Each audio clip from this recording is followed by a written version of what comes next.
Voici la revue de presse. Bonjour Marion Lagardère. Bonjour Patrick, bonjour Julie, bonjour à tous. Dans la presse ce matin, des calculs, des problèmes et des probabilités. Avec cette interrogation que l'on retrouve un peu partout, comment faire aimer les maths? C'est le titre choisi par La Voix du Nord pour détailler les 21 mesures dont vient de parler votre invité, Cédric Villani, qui pose d'ailleurs en une de Libération en qualité de boss des maths. Mais La photo n'est pas très aimable. Oh, vous trouvez? Ah bah il fait un peu la tête sur la Ça photo. fait un petit peu rebelle, je trouve. Oui. Mais derrière des premiers de cordée comme lui, écrit Dominique Quignot, combien y a-t-il de victimes du « je suis nul en maths » ? Combien s'arrêtent devant un calcul de pourcentage basique? Bien sûr, Libé n'a pas compté, mais a retrouvé ce même sujet dans les éditos et articles de Sud-Ouest, La Charente Libre, Midi Libre ou encore Ouest France. Eh bien, on comprend que les espoirs de tout un pays reposent sur le rapport Villani. Et puis, on blâme le niveau des enfants, mais pour les plus téméraires d'entre vous, eh bien, il y a aussi le hors-série de Science et Vie, 21 questions de science pour mieux se connaître, avec notamment le test Êtes-vous chiffres en pages 12 et 13. Série, carré numérique ou problème à résoudre, 10 exercices sur lesquels, à vrai dire, pour être honnête, j'ai totalement séché jusqu'à un très très méchant mal de crâne, mais c'est peut-être comme ça que pousse la mythique boss des maths.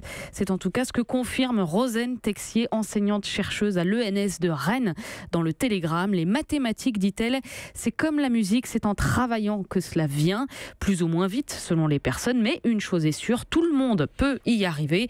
Le message est clair, gardez espoir. Et au-delà du rapport Villani, la presse ce matin regorge de calculs en tout genre. Par exemple, le nombre de travailleurs détachés en France qui inquiète fortement Nicolas Bétou dans l'Opinion. Leur nombre a été multiplié par 2 l'an dernier, dit-il, dépassant désormais le demi-million.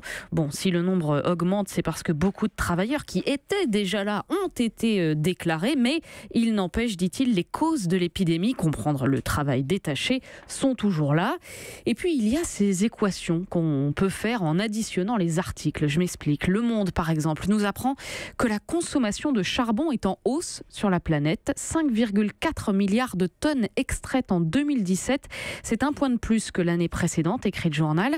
Conséquence, à lire cette fois dans le Figaro, plus de charbon brûlé égale plus de CO2 émis dans l'atmosphère. Et cette pollution, écrit Marc Cherki, lorsqu'elle retombe dans les océans, les rend de plus en plus acides, ce qui risque en bout de chaîne d'affecter les coraux. Moins de coraux, moins de poissons, moins de pêche, et moins de pêche, moins de nourriture à faire cuire sur un barbecue au charbon. Équation hautement complexe, mais papier très instructif à la fois dans le Figaro et dans Le Monde.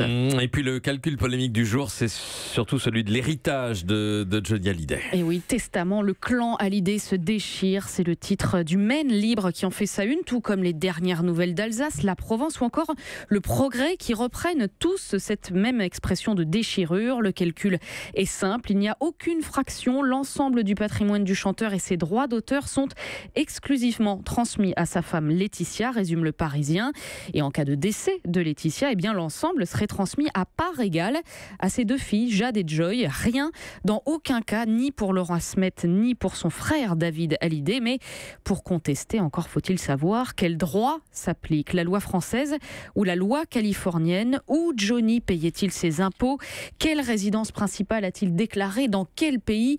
Au jeu des probabilités, Barbara Thomas-David, notaire à laquelle le Progrès a fait appel, juge que ça va être difficile pour Laura et David de récupérer la succession, d'autant qu'il y a la jurisprudence Jarre, précise le site du magazine Capital, lorsque Jean-Michel Jarre a voulu contester le testament de son père, Maurice, rédigé selon la loi américaine et qu'il a perdu. Voilà qui va rassurer Laetitia, titre Goguenard, le magazine. Il y a une évidente indécence à porter la question de l'héritage de Johnny sur la place publique, résume Laurent Baudin dans l'édito de l'Alsace, mais gardons-nous de trancher un débat moral et limitons-nous à l'aspect juridique de l'affaire qui, lui, est plein de rebondissements. Oui, vu comme ça, effectivement, c'est tout de suite plus décent. Enfin, Marion, il y a des choses qu'on ne peut pas quantifier, c'est le nombre de rats à Paris et à Marseille. Et oui, on ne peut faire que des estimations. C'est ce qu'explique dans un reportage très fouillé le magazine Society. À Paris, écrit le journaliste Thomas Pitrel, il serait entre 1 et 3 par habitant. Voilà, c'est un peu vague. Quant à Marseille, eh bien, certains vont jusqu'à évoquer le chiffre de 10 rats par habitant. C'est que les gens aiment bien broder, répond une conseillère municipale chargée de l'hygiène. 10 rats par Marseillais, c'est n'importe quoi. C'est comme la sardine. Voilà, alors au-delà de bouche le porc. On peut toujours se quereller sur les chiffres, mais il y a bien un problème. Alors à Paris, on diversifie les techniques d'éradication. Nous avons par exemple un nouveau piège, explique Georges Saline, le chef du bureau santé et hygiène à la mairie. On attire les rats avec de la nourriture, ils tombent dans une cuve, puis se noient dans un liquide alcoolisé. Ouais. Autre technique à Aubervilliers, des détecteurs de présence dans les égouts qui décapitent les rats. Et puis il y a aussi un autre piège au Formol, 110 rats tués en 2 semaines. Bon, mais finalement, y en a-t-il plus qu'avant ? Pas spécialement, d'après Society, qui note que les chiffres sont stables. 240 plaintes par an à Paris pour 145 cas avérés seulement de présence de rats.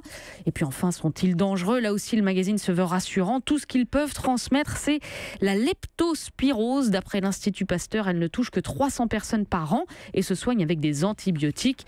En revanche, ce sont bien les rats qui rongent les fils électriques gainés à l'amidon de maïs sous le capot des voitures à Marseille. Des dégâts dont on devrait pouvoir se relever plus facilement que de la peste, conclut le journal, la peste noire du Moyen-Âge, qui, pour finir sur un petit calcul, avait décimé 30 à 50% de la population européenne, autrement dit 25 millions de personnes, de quoi relativiser. Tout de même, merci à vous Marion Lagardère pour la revue de presse. Europe 1.